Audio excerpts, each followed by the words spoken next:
So hey everyone, welcome back. I'm Abhishek Gaurav from ITBHU। Guys, स्वागत है आप सभी का हमारे इस चैनल पे। और अगर आप चैनल पे नए हो तो चैनल को सब्सक्राइब कर लें, और अगर वीडियो अच्छा लगे तो वीडियो को भी लाइक कर लीजिएगा। अब पिछले वीडियो में हमने कैप्चर ऑफ हुगली की बात करी। हमने देखा कि हुगली पे कैसे शाहजहां ने हुगली पे अटैक करवाया, फिर बाकी जो भी था उसमें हमने डिस्कस किया। अब इस वीडियो में हम डिस्कस करेंगे डिक्लाइन ऑफ पोर्टुगीज, यानी इन पोर्टुगीज का पतन कैसे हुआ, उसका क्या क्या कारण रहा। तो वो सब हम देखने वाले हैं। तो स्टार्ट करते हैं।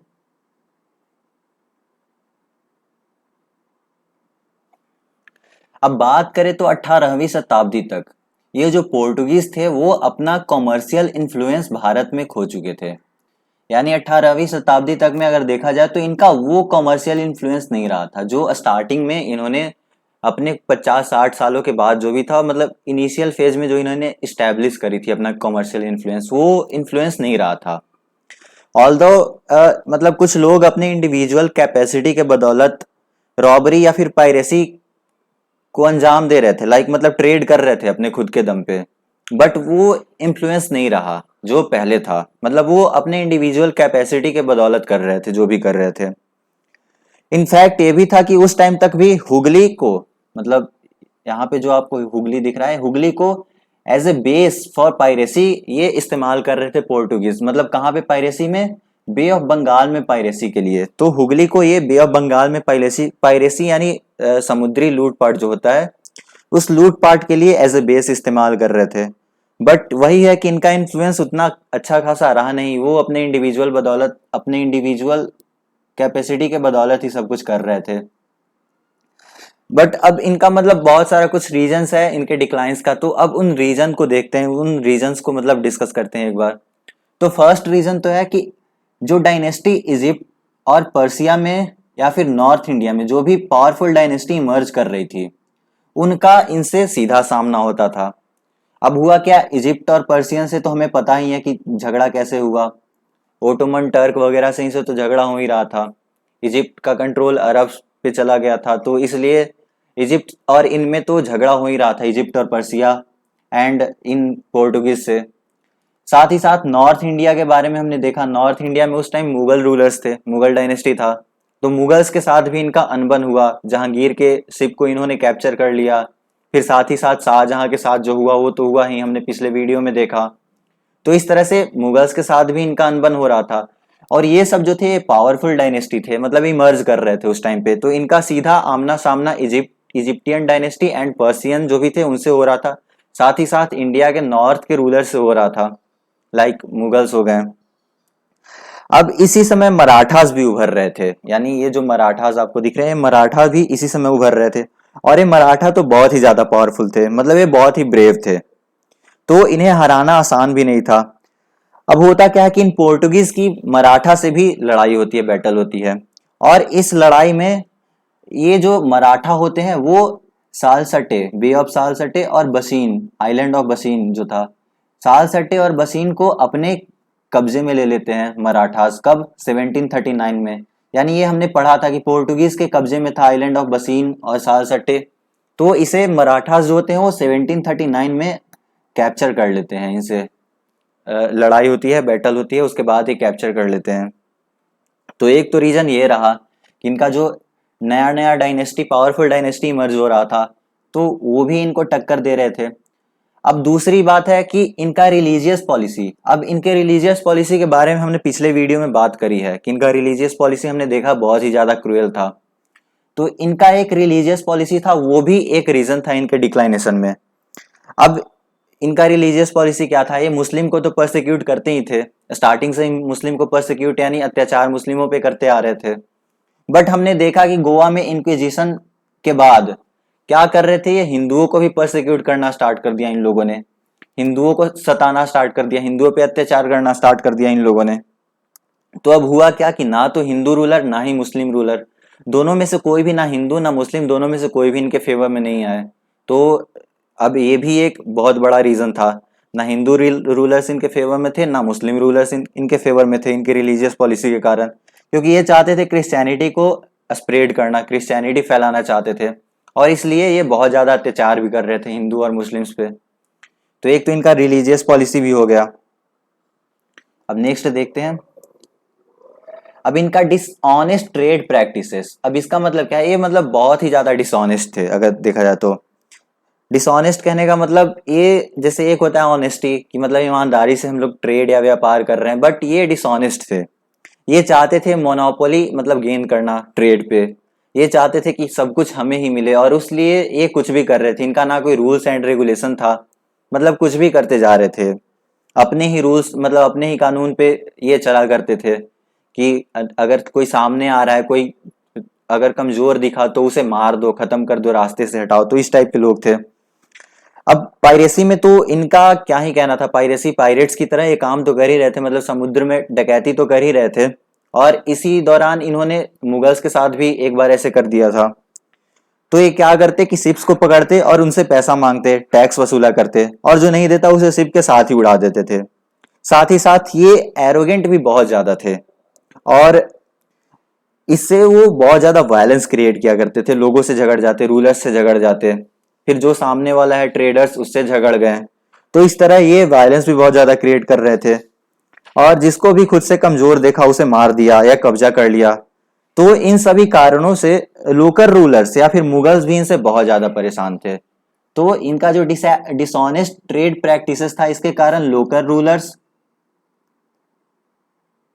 साथ ही साथ मुगल्स भी बहुत ज्यादा परेशान थे। तो एक रीजन इनका ये भी हुआ कि ये बहुत ही ज्यादा डिसऑनेस्ट थे।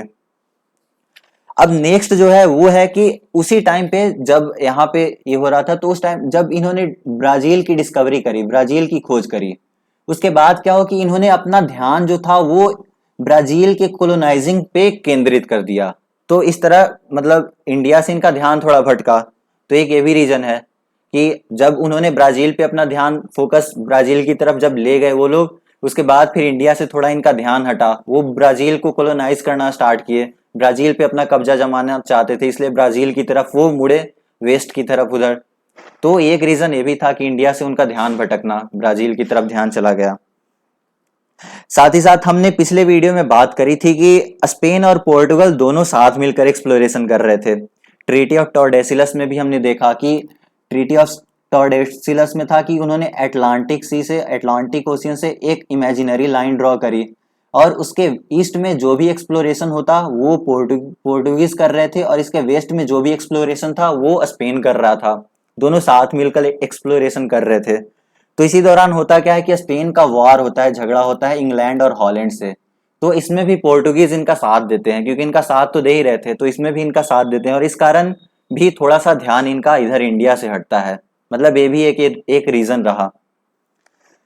फिर नेक्स्ट जो है वो है यानी यहाँ पे तो इंग्लैंड और हॉलैंड से जब स्पेन का वार होता है, तो इससे इनका जो इंडिया में मोनोपोली था पोर्टुगीज का, वो थोड़ा अफेक्ट होता है धीरे धीरे करके अगर देखें तो, क्योंकि वो अपने पावर को वहां स्पेन में वॉर के लिए भेज रहे हैं। तो इसलिए इससे भी अफेक्ट होता है। साथ ही साथ अब होता क्या है कि ये जो पोर्टुगीज ने सी रूट की डिस्कवरी करी थी केप ऑफ गुड होप से होके इंडिया तक की, उसे वे सीक्रेट नहीं रख पाए। और डच और इंग्लिश जो थे, डच और इंग्लिश मतलब बाकी European countries like Dutch and English जो भी थे, उन्होंने ओशियन नेविगेशन की स्किल सीख ही रहे थे। मतलब अगर बात करें तो ओशियन नेविगेशन की स्किल सीख रहे थे, और उन्हें ये सी रूट पता चल गया। और जैसे जैसे हम जानते हैं कि जैसे जैसे नए नए ट्रेडिंग कम्युनिटीज यूरोप से इंडिया में पहुंचेंगे, उनमें मतभेद तो होगा ही, प्रतिस्पर्धा तो होगा ही, या यूं कहें विरोध भी होगा। तो विरोध बढ़ गया इनका, यानी प्रतिस्पर्धा बढ़ गया। तो अब इस सिचुएशन में होगा क्या कि जो भी ज्यादा पावरफुल होगा या फिर जिनके पास भी ज्यादा रिसोर्सेस होंगे वो डोमिनेट करेगा। तो इस तरह से बाकी जो यूरोपियन कंट्रीज थे लाइक डच और इंग्लिश की बात करें तो वो इनसे ज्यादा पावरफुल थे, उनके पास इनसे ज्यादा रिसोर्सेस था, और इस तरह वो ओवरसीज में अपना कब्जा या फिर व्यापार को एक्सपेंड कर पाए इनसे ज्यादा पावरफुल होने के कारण। तो इसके बाद हम डच के बारे में बात करेंगे, डच इसके बाद जब आया था तो उसके बारे में बात करेंगे। बट अभी यहाँ तक तो आप समझ रहे होंगे कि ये रीजन रहा। अब क्या हुआ कि इनके आने के बाद एक एक करके इनका जो भी पोजीशन था, मतलब जहां जहां इन्होंने कब्जा किया था, वो धीरे धीरे करके इनके ओपोनेंट के हाथ में चला जाने लगा। मतलब इनके ओपोनेंट इन पे कब्जा करने लगे, इनके हाथ से छूटने लगा वो जगह। वार होता है यहाँ पे, पोर्टुगीज हारते और इस तरह से इनके ओपोनेंट वहां पे कब्जा कर लेते। अब होता क्या है कि गोवा जो इनका इम्पोर्टेंट पोर्ट रहा, मतलब इम्पोर्टेंट एक पोर्ट था इनका गोवा, हमने तो देखा ही था कि एक इम्पोर्टेंट सेंटर था इनका, तो उसकी भी इंपॉर्टेंस खत्म हो जाती है। उसकी इंपॉर्टेंस कैसे खत्म होती है? जब विजयनगर अंपायर का पतन होता है, मतलब after fall of Vijayanagara empire, तो उसके बाद होता क्या है कि गोवा का जो इंपॉर्टेंस था वो भी खत्म होने लगता है। होता यूं है कि हम्पी विजयनगर किंगडम का कैपिटल था। अभी हम्पी जो था वो पावरफुल था, और हम्पी गोवा के आसपास ही, मतलब गोवा के बगल में ही मौजूद था, इसलिए गोवा भी उस टाइम पावरफुल था। लेकिन जैसे ही विजयनगर अंपायर का पतन हुआ, हम्पी का पावर गया, हम्पी का पावर जाने के बाद ये गोवा का भी पावर खत्म हुआ। तो इस तरह से गोवा का इंपॉर्टेंस खत्म हुआ, और इंपॉर्टेंस खत्म होने के बाद गोवा चाहे किसके पास भी रहे उससे तो कोई फर्क ही नहीं पड़ता है।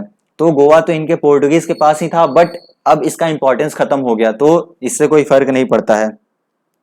और इसी दौरान होता क्या है कि पोर्टुगीज जो होते हैं वो अपना इकोनॉमिक सेंटर ब्राजील की तरफ मतलब शिफ्ट करते हैं। अब इस दौरान जब गोवा का इंपॉर्टेंस खत्म होता है तो ब्राजील उभर कर आता है इनका इकोनॉमिक सेंटर।